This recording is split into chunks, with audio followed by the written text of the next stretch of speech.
Hi guys, welcome to DigiShare by Astra Digital Academy. Halo guys, selamat datang di Astra Digital Academy. Tempat buat kamu dapetin insight seputar digital marketing, product development, dan juga big data. Insight tersebut bisa kamu temukan di Instagram, YouTube, dan podcast Astra Digital Academy, dan juga website di www.astradigital.id.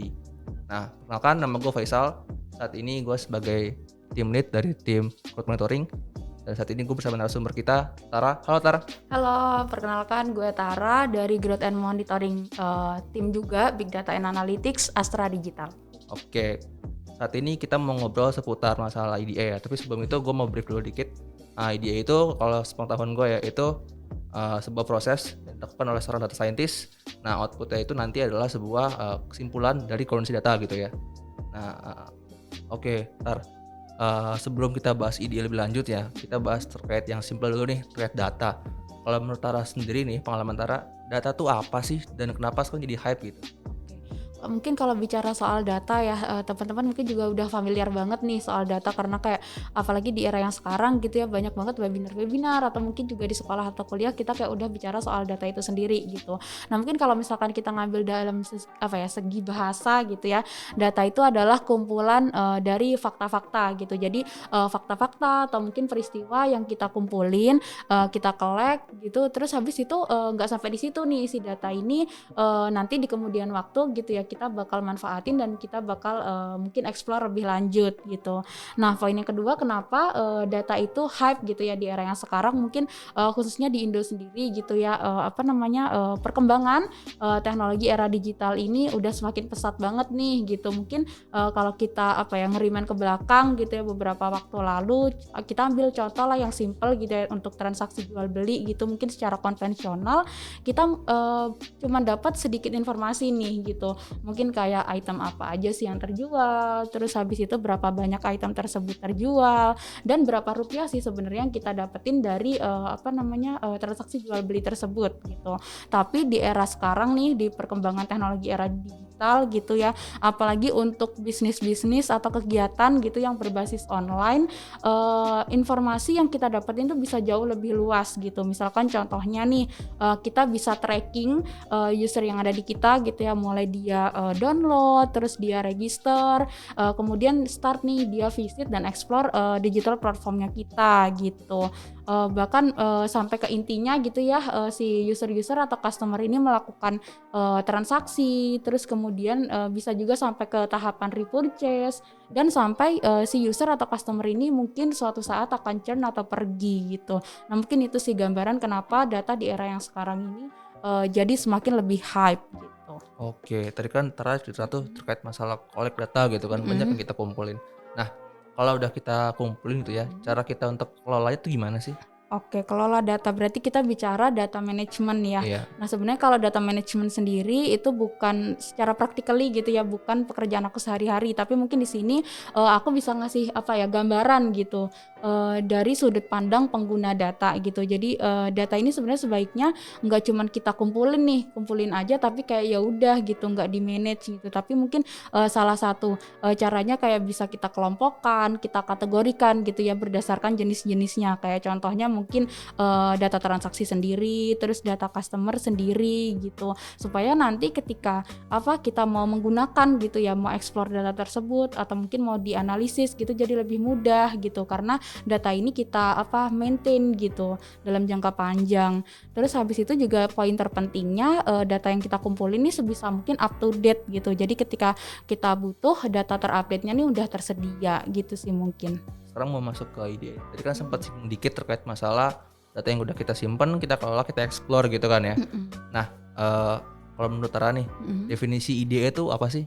Oke, EDA mungkin start dari kepanjangan EDA itu sendiri ya. Boleh. EDA itu adalah Exploratory Data Analysis gitu. Jadi mungkin secara gampangnya berarti kita explore data untuk dianalisis kayak gitu.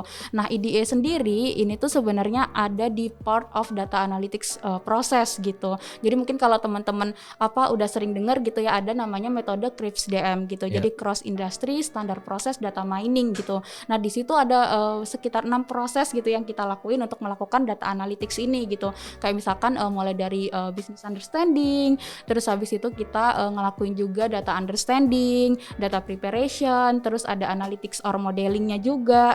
Kemudian kita ngelakuin validasi nih dari analytics atau modeling yang udah kita buat, dan yang terakhir di visualization gitu.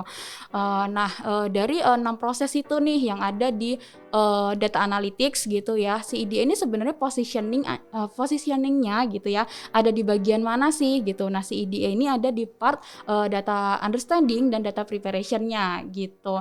Jadi mungkin lebih deepnya lagi dari si IDA ini, itu tuh bisa kita bilang karena dia tuh ada di awal proses data analytics tadi, itu tuh di inisiasi. Jadi sebagai inisiasi dari eksplorasi data gitu ya. Nah, harapannya dengan kita ngelakuin IDA ini nih, kita bisa ngelihat pola atau pattern dari data itu gitu. Terus kita juga bisa lihat ada nggak sih anomali gitu di data itu.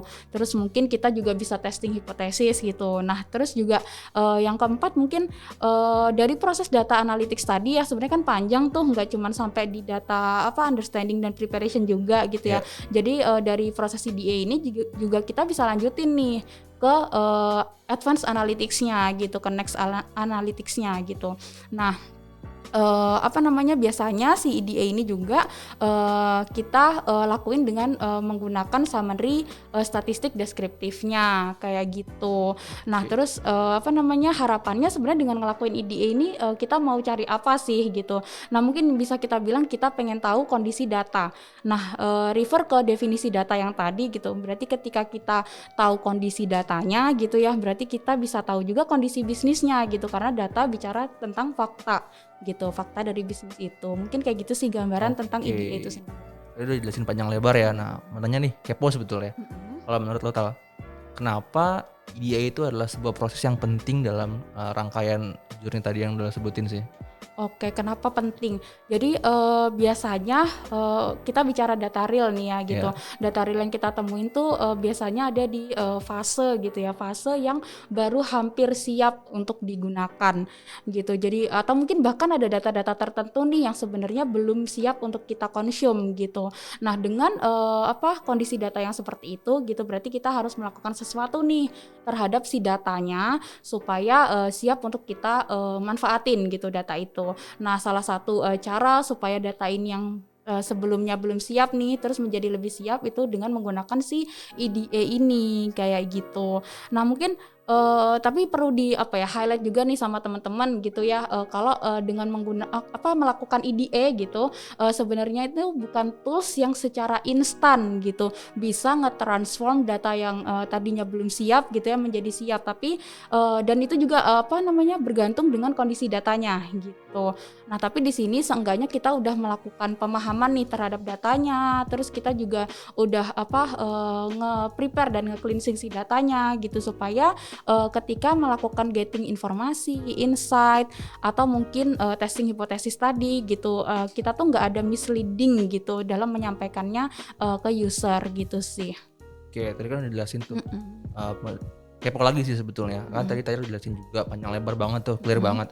Nah, mau nanya juga, kalau misalkan IDA ini tuh di skip gitu ya, terus apa sih impactnya dan apa sih manfaatnya ketika kita melakukan IDA gitu? Oke, kalau misalkan IDA ini kita skip, kembali lagi ke definisi IDA gitu. Jadi IDA itu kan part of data analytics process gitu ya. Jadi ketika kita nge-skip si IDA ini berarti kita juga nge-skip proses data analytics-nya gitu, terutamanya tadi di part data understanding dan data preparation-nya gitu.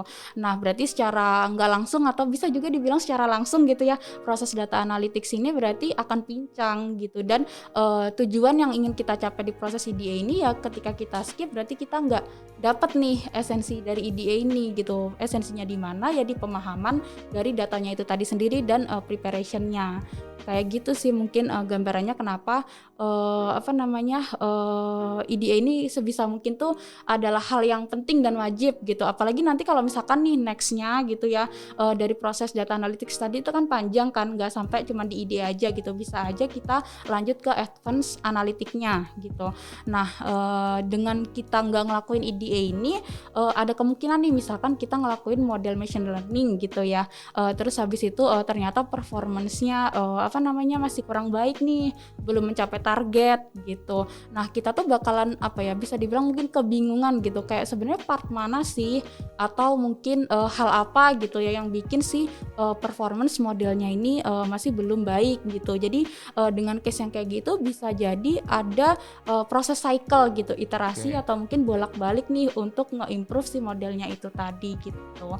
Jadi walaupun mungkin EDA ini takes time gitu ya dan effort pastinya, tapi harapannya ya ketika kita getting insight gitu bisa dapat lebih banyak dan gak misleading.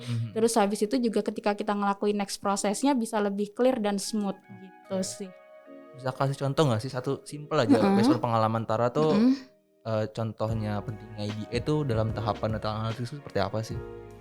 Oke, contoh pentingnya gitu ya, berarti lebih Based on pengalaman aja sih pernah ngerjain seperti apa IDE itu dan pentingnya IDE itu di fase selanjutnya dalam proses data analisis itu seperti apa gitu. Oke, kalau bicara tentang fase selanjutnya berarti ke tahap yang lebih advance gitu kali ya. Sebenarnya udah sempat aku mention sih tadi sebelumnya. Jadi kalau misalkan kita skip gitu, berarti ya bakal ada proses data analytics yang pincang gitu. Nah kayak gitu sih mungkin. Terus habis itu juga ketika kita lanjut ke advanced analytics bisa jadi si performance modelnya ini ternyata kurang bagus. Nah kita bukan nggak tahu tapi mungkin bingung gitu sebenarnya part mana sih yang perlu diimprove gitu, perlu dicek lebih lanjut, mungkin lebih ke sana sih. Oke, thank you banget Tar. Kalau gue boleh nyimpulin ya, kesimpulannya tuh gini, IDA itu adalah sebuah proses yang nggak boleh di skip sama sekali nih dalam proses data analytics gitu kan. Itu penting banget, kenapa? Karena nanti itu akan bermanfaat untuk proses selanjutnya meskipun apapun ya, misalkan itu kita mau bikin modeling atau mau bikin advanced analytics yang lain gitu ya. Nah, terima kasih buat Tara nih yang buat hadir di episode kali ini gitu ya saat ini. Makasih juga buat teman-teman yang udah dengerin.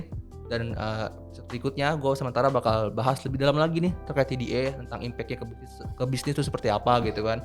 Nah, so teman-teman stay tune di YouTube dan podcast Astra Digital Academy ya.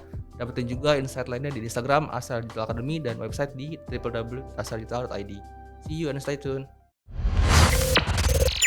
Hi guys, welcome to DigiShare by Astra Digital Academy.